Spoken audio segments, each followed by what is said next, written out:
It was 11 p.m. on a Tuesday when my family invaded my Chicago penthouse. They didn't knock. They used the emergency keys I had foolishly trusted them with. My brother Joshua leaned against the granite island, smelling of stale bourbon and fear. My parents Karen and David stood beside him not as visitors but as debt collectors. "We need $65,000, Lauren," my father stated, his voice void of affection. "Joshua's margin call is due." When I said no, my mother didn't scream. She didn't beg. She simply reached into her designer bag and dropped a thick legal document onto the glass coffee table. It landed with a heavy thud. It was a petition for emergency guardianship. The reason listed was mental instability. "We're doing this for your own good," she whispered, her eyes cold. "We are taking control of your assets tomorrow morning. Drop a comment and let me know where you're listening from and what time it is for you right now. I'd love to know who's part of our community." The door clicked shut behind them, and the silence of my penthouse returned heavy and absolute. I didn't chase them. I didn't throw the vase of white lilies against the wall. I simply walked to the door and engaged the deadbolt. Then I engaged the secondary security lock I had installed 3 months ago when Joshua first started asking about my bonus structure. I walked to the kitchen island where my mother had left the petition. I didn't read it yet. I didn't need to. I knew what it was. It was a declaration of war disguised as a legal pleading. I poured myself a glass of ice water. My hands were steady. The condensation on the glass was the only thing sweating in that room. I took a long drink, feeling the cold slide down my throat, numbing the part of me that wanted to be a daughter, leaving only the part of me that was a senior architect. Architects don't panic when a load-bearing wall cracks. We evacuate, we shore up, and we redesign. I carried my laptop to the dining table and sat down. The city lights of Chicago blinked outside, indifferent and beautiful. It was 11:15 p.m. The courts opened at 9 a.m. I had 9 hours and 45 minutes to turn my life into a fortress. I started with the credit bureaus, Equifax, TransUnion, Experian. I initiated a total security freeze on all three. No one could open a credit card, a loan, or a utility account in my name without a PIN that only existed in my head. Click, frozen. Click, frozen. Next, the banks. My parents had my old passwords. They had my social security number. They knew the name of my first pet and the street I grew up on. I logged into my primary checking account. I changed the password to a string of 30 random characters. I updated the security questions. Mother's maiden name, I changed the answer to the serial number of my laptop. Name of first elementary school, I changed it to the chemical formula for concrete. Then the liquidity. I couldn't leave my cash where a temporary court order might reach it easily. I opened a high-yield holding account I had set up years ago for a potential firm buy-in, an account they didn't know existed. I initiated a wire transfer for 90% of my liquid assets. The screen asked for confirmation. "Are you sure you want to transfer $112,000?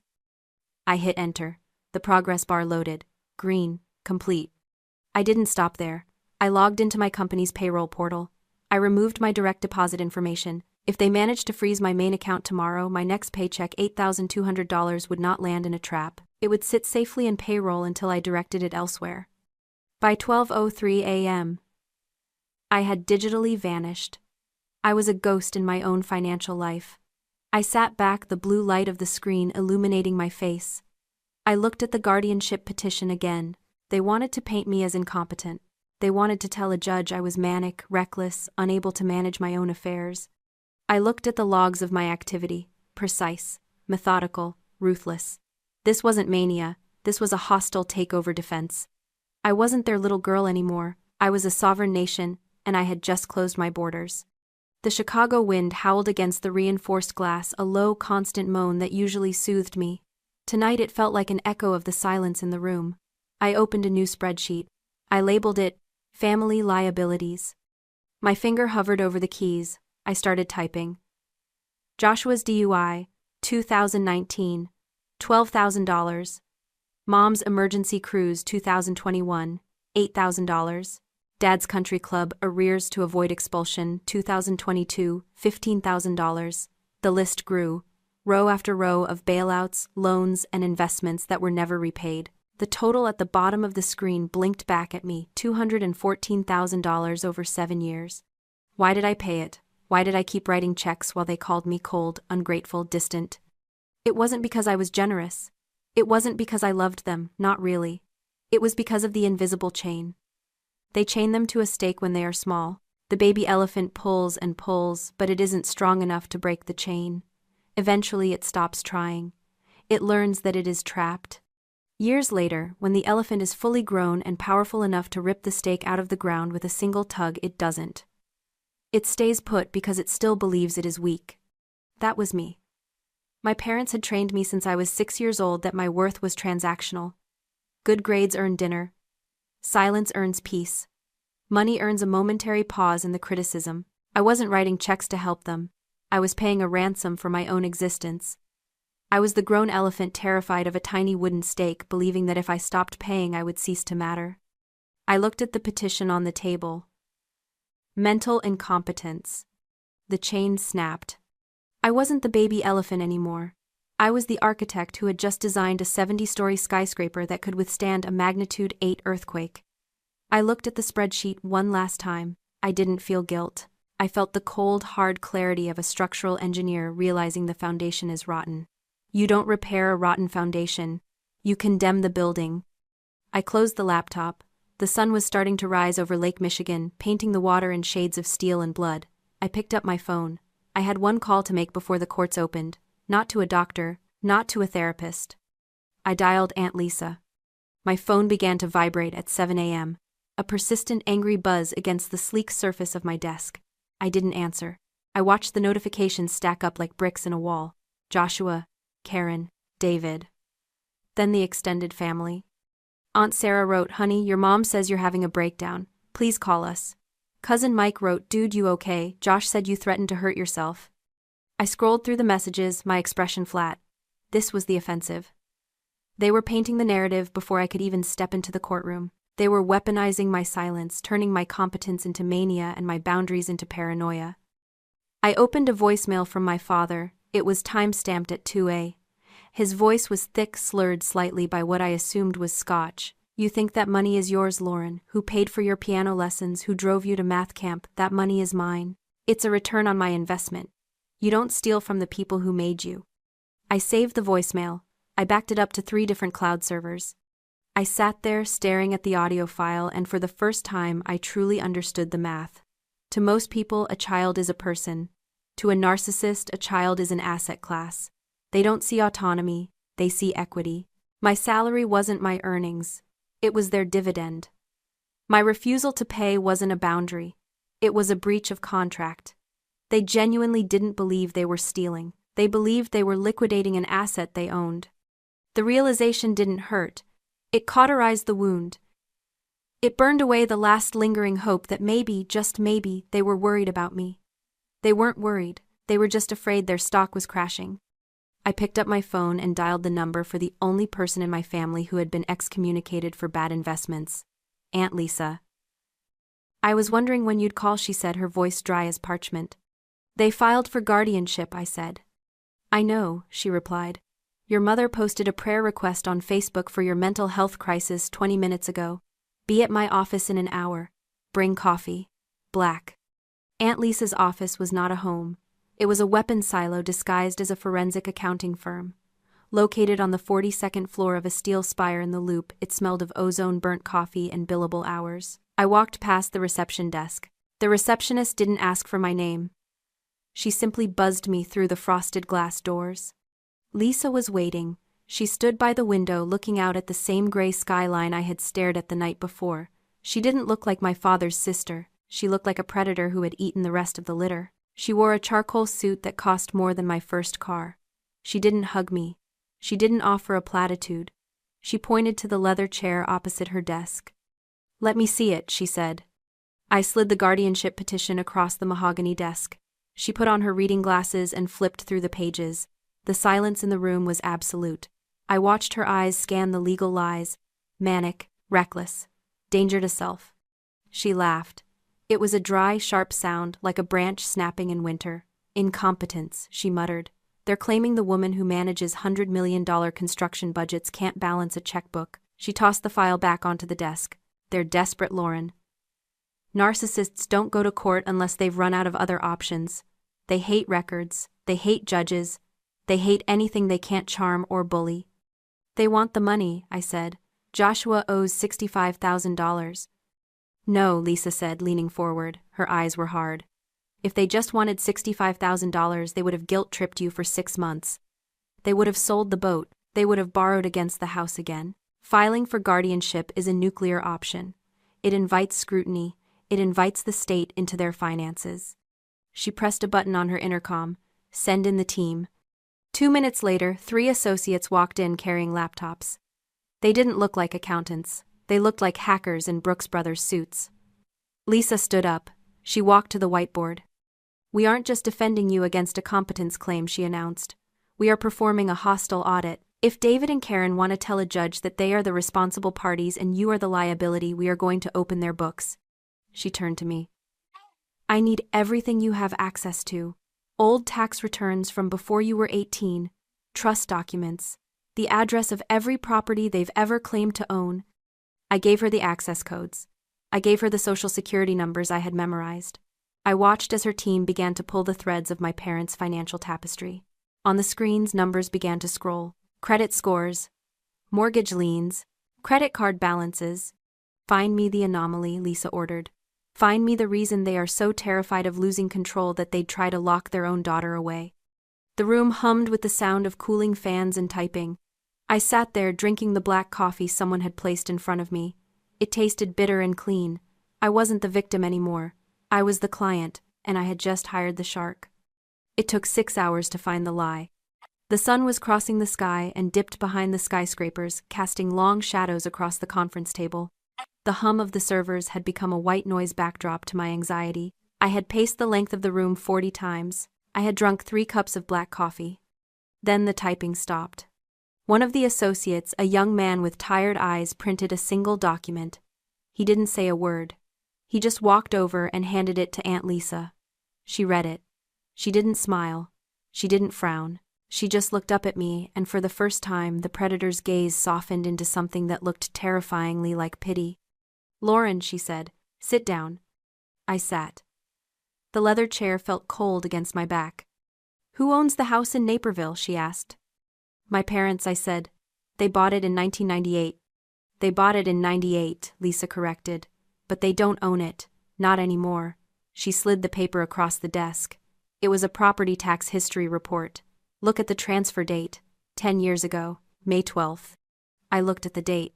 It was the day my grandmother Eleanor died.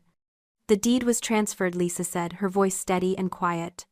From David and Karen to the Eleanor Trust. I don't understand, I said. Dad told me Grandma died without a will. He said everything went to probate to pay off her medical debts. He lied, Lisa said. There was a will. And there was a trust. I just pulled the filing from the county clerk's archives. Your father didn't probate the estate. He suppressed the will and appointed himself the executor and trustee. She leaned forward. Lauren, the trust documents name a single beneficiary. My heart hammered against my ribs. I knew what she was going to say before she said it. It's you. The room seemed to tilt. Me. The house. The remaining portfolio. It was all left to you. Your father was supposed to transfer the title to your name when you turned 25. He didn't. He buried the paperwork. He has been living in your house rent-free for 4 years past the legal deadline. The pieces slammed into place with the force of a wrecking ball. The panic in their eyes, the desperation, the guardianship petition. It wasn't about the $65,000 for Joshua's gambling debt. That was just the trigger. The real terror was that I was turning 30 next month. In many trusts, a 10-year audit is automatic. They knew the clock was ticking. They aren't trying to declare you incompetent because they think you're crazy, Lisa said, her voice hard as diamond. They are trying to declare you incompetent because if you are legally incapacitated, your father remains the trustee indefinitely. He keeps the house. He keeps the secret. He keeps the control. I stood up. I walked to the window. I looked out at the city I had built, the life I had constructed from scratch while believing I was nothing but a burden to them. All those years I thought I was paying rent on my existence. In reality, they were the squatters. I turned back to Lisa. The sadness was gone. The confusion was gone. All that was left was the cold blue flame of absolute tactical precision. They are living in my house, I said. Yes, Lisa replied. And they are trying to put me in a cage to keep it. Yes. Then let's go to court, I said. and let's burn it down. The hearing took place in courtroom 402 of the Daily Center. It was a windowless box of beige acoustical tile and fluorescent judgment that smelled of floor wax and stale anxiety. My parents sat on the left. They had dressed for the role of the heartbroken saviors. My mother wore a soft blue cardigan, a costume designed to evoke sympathy, and dabbed at dry eyes with a tissue. Joshua sat beside her looking bored, checking his watch as if he had a tea time to catch once they had legally seized my existence. Their lawyer, a man named Sterling who wore a suit that cost more than my first year of college tuition, began his opening statement. He painted a picture of a tragic decline. He used words like unhinged manic spending and paranoid delusions. He told the judge that my sudden freezing of assets was proof of a break from reality, a cry for help from a woman who had lost her grip. I sat with my hands folded on the table, my spine pressed against the hard wood of the chair. I didn't flinch. I watched them perform. It was a play and they were terrible actors, but the script was dangerous. Aunt Lisa leaned in close to me. Her voice was a low steel whisper that cut through the drone of the opposing counsel. "Look at them, Lauren," she said. "Really look at them. If we hadn't found that box in the basement, if we had walked in here today empty-handed, you would be in a medicated facility by Friday. They would have you on sedatives by the weekend to keep you compliant. Joshua would be driving your Porsche to the casino by Monday morning. They weren't just going to take your money. They were going to hollow you out and wear your life like a skin suit." The image hit me with the force of a physical blow. The alternate reality where they won wasn't just unfair, it was a horror movie. It was the total erasure of myself. That fear didn't make me tremble. It solidified me. It turned my blood into liquid nitrogen. Sterling finished his speech. He looked smug. He thought he had won. "Miss Vance," the judge said, looking at Aunt Lisa, "do you have a response regarding your client's mental state?" Lisa stood up. She didn't pick up the medical records. She picked up the deed. "Your Honor," she said, her voice projecting to the back of the room, "we are not here to discuss my client's mental state.